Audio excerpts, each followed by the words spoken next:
Avoid the bad habit of domesticating the prophet of your choice, turning him to a cheerleader for your way of thinking and way of life.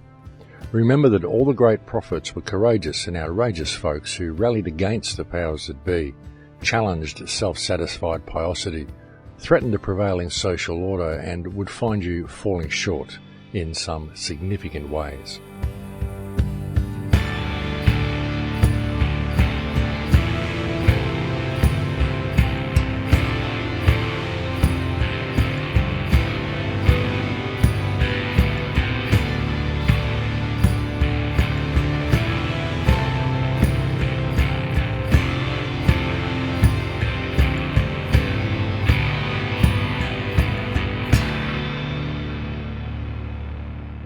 And this week's opening quote comes from Parker J. Palmer. Welcome to Surviving the Matrix, ladies and gentlemen. My name is Maxwell Igan. It's a pleasure to be with you once again, and I'll be your host for the next hour. We do often do exactly that, don't we, folks? We often domesticate our chosen prophet and turn them into a cheerleader for our way of thinking. Very often when we look for self-help books or read the works of others, what we're looking for is reinforcement to our own way of thinking, something that we can present to our friends or peers or family and say, look, see, what I'm saying is true. This man has just said the same thing. But really, what that is doing is cherry-picking information and using it to bolster our own way of thinking and bolster our own particular lifestyle, bolster our own personal philosophies, if you will. And it isn't just throughout life that we do this and in philosophical pursuits, but we can also do this in as much as the way we look at the world. When we're looking at the news, when we're discussing what's going on around the world, and even looking at the different news items that we're fed. Very often we will only look at the news items, we'll only visit the websites or buy the certain magazines or newspapers which bolster our already preconceived notions. And this is a very dangerous way of thinking, and it's certainly no way for a person to be truly informed or to truly educate themselves in the real and factual nature of this world. You find that many people who claim to be thinking outside of the box may well be thinking outside of some particular mainstream box, but they are thinking well within the confines of another box that they have constructed for themselves.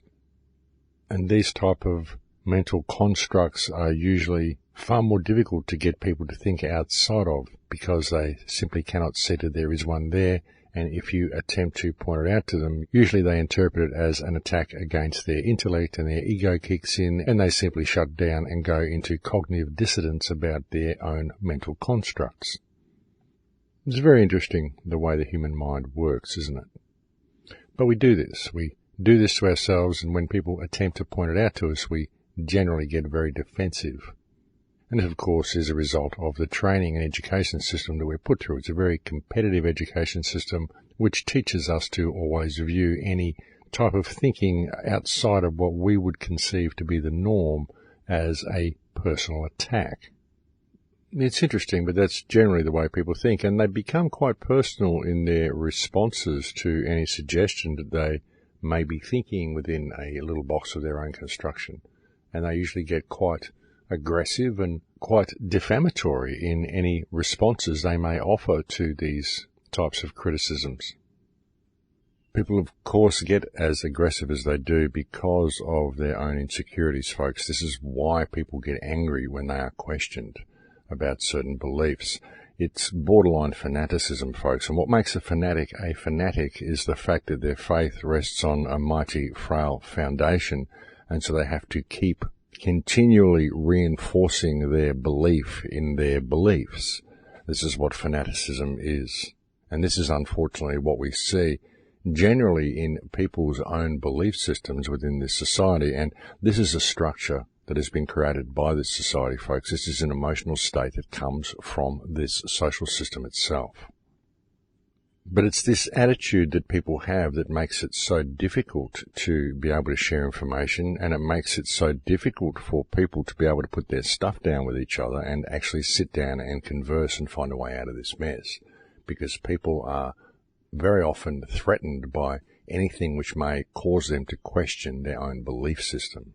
And that's very unfortunate, but that is one of the main problems that we're facing, folks. It's people's egos, if you will, that causes them to view their way as being the only way, and anything that questions their way as being an affront to their intellect, and therefore an affront against them, and therefore a personal attack, and therefore not a place that they wish to go. It really is a great shame that many people think this way, but unfortunately it's a result of this system, and it is simply the way many people think. And of course it makes it very difficult to open up any dialogue for any of the many mysteries that we are wanting to find the answer for, or any solutions to the problems that we are facing. And the problems that we are facing are so many and are coming from so many different directions that it can at times seem insurmountable to people, but really when you see how many directions they're coming from and you see that it all really has its basis in this system, then it becomes apparent that the way to emancipate ourselves from all of these issues is to simply step away from the system. Non-compliance, folks, and that may seem like it won't work to people, but it will. The problem with it is it will only work if everybody does it. That's the thing. We have to be prepared to simply stand up and call things for what they are and step away from the system. But it's not going to work if we don't have this respect, folks. And that's why I've gone through that little scenario at the beginning to attempt to help people understand why it's so difficult to have conversations with people sometimes. It's simply the programming that these people have been subject to. But we've got to the stage, folks, we've got to put it all down. We've got to really see what's going on in this world, and we've got to be prepared to step away from it and call things for what they are. You know, if we're not going to call our politicians out as the criminals that they are, then we can't expect to see any change from within this system. If we're going to continually vote people in and vote people out and look for remedy within the parameters of the corrupt construct that is enslaving us, then we're just going to remain in a state of slavery. It's as simple as that, folks. We really do need to look at this and call it for what it is. If we don't call it for what it is, then everything else is just irrelevant from that point, because we're not addressing things from the correct perspective to begin with. We've got to have the correct perspective and simply call things for what they are before we can ever hope to find any remedy to the current human condition. And what exactly is the current human condition, folks? Well, the current human condition is most definitely one of slavery, and it's most definitely one of incredible manipulation. Manipulation of consciousness, manipulation of reality itself via manipulation of what people think is possible, and manipulation of people's biology, manipulation of their environment, manipulation of people in every possible way that is conceivable. Even electromagnetic manipulation, and electromagnetic manipulation is something that is very overlooked by people because it is something that they cannot touch, something that they cannot see or hear or taste or smell. It's something that exists in the etheric world, and so therefore to many people it is something that exists outside of their reality, and it's something that they kind of fob off and do not think is a reality. It's something that they do not conceive as being possible, but it is possible, folks, for people to be manipulated electromagnetically, and that is one of the main things that is going on, both within our biological systems, within our bodies, and also within our thought processes. I mean, just the other day I posted in my headlines about a patent that had been taken out on how people could be manipulated, moods could be manipulated via people's computer monitors. It's quite an old patent, but I posted it on the website the other day. I've also posted in the second film that I made, New World Order: The Final Solution, where they had put a device on top of a cat's head and they were manipulating the mood of the cat via changing the frequencies of the device and the frequencies that were going into the cat's brain. And of course, this was back before they had wireless technology. Now, of course, they do not need devices. They can do it simply by wireless technology and by putting a certain frequency into the field. And this has been confirmed, folks. So they are actually able to change people's moods electromagnetically. And if they're able to change people's moods, well, what else are they able to change?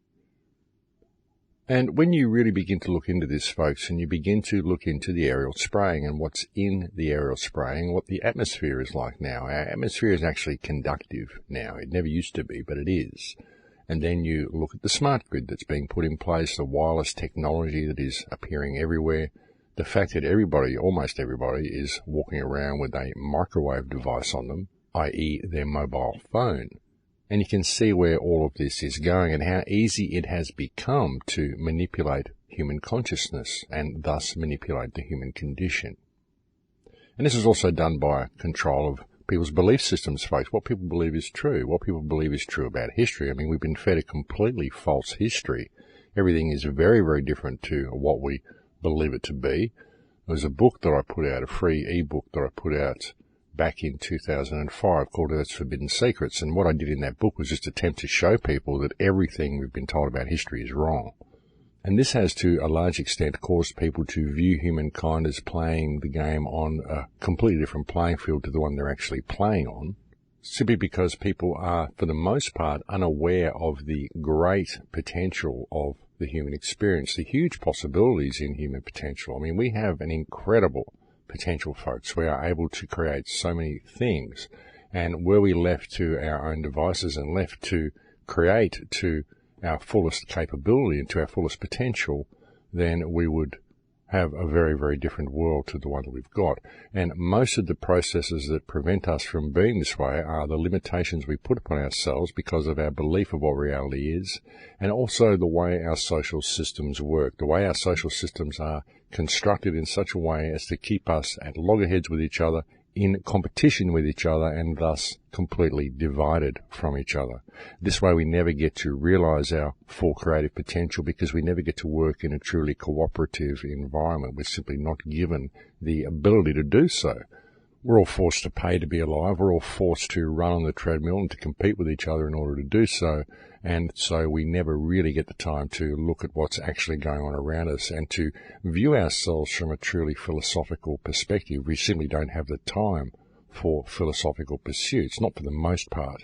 Many people in society are simply not ever given the space where they are free to think about such things. They're all too busy with the rigors of everyday survival within a system that is essentially detrimental to human survival.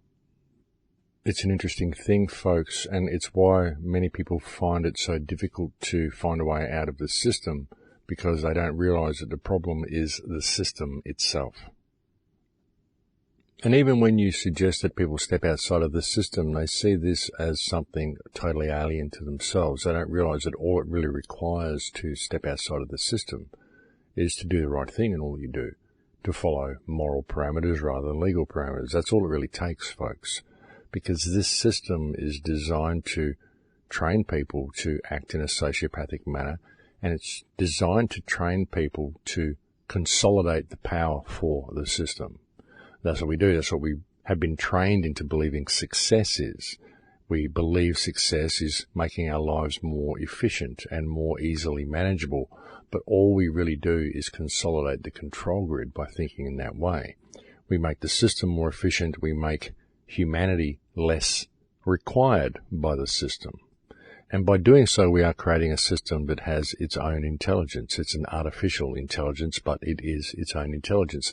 And that's what this control grid is, folks. It's an AI-based control grid. That's where we're heading. We're heading for a world that is completely AI-controlled. And I've been pointing this out to you quite frequently lately because it's a reality. It's true. This is what I was suggesting in my last film, Transformation, that I made in 2012, that this is the direction that we're going. And everything that I've seen since making that film, and when I made that film, people told me I was really going out on a limb, but everything I've seen since making that film has simply served to confirm the observations that I made in that film. The world and everything in the world and on the world is being genetically modified, ladies and gentlemen. That's what's happening, and it's happening right under everybody's noses. People just aren't paying attention because people, for the most part, are simply not aware that it is happening. And again, this is because people don't believe it's possible that such a thing could be happening because they are constrained by their belief systems, by their education systems, and by the information that they're fed by the mainstream media. The problem is that even when people do wake up to the fact that these things are going on, they don't really know what to do about it because they believe themselves to be constrained by the rules that the politicians write on paper. And that's why we need the voice of the whole community, folks. This is why I've been speaking out about a strong communal response for so long, and why I've been suggesting people break down the barriers in their own local communities so that they can stand together as one united voice. Because I really believe this is what we need. One person stands up and tries to make a difference. It never really gets anywhere unless they have the support of the people around them.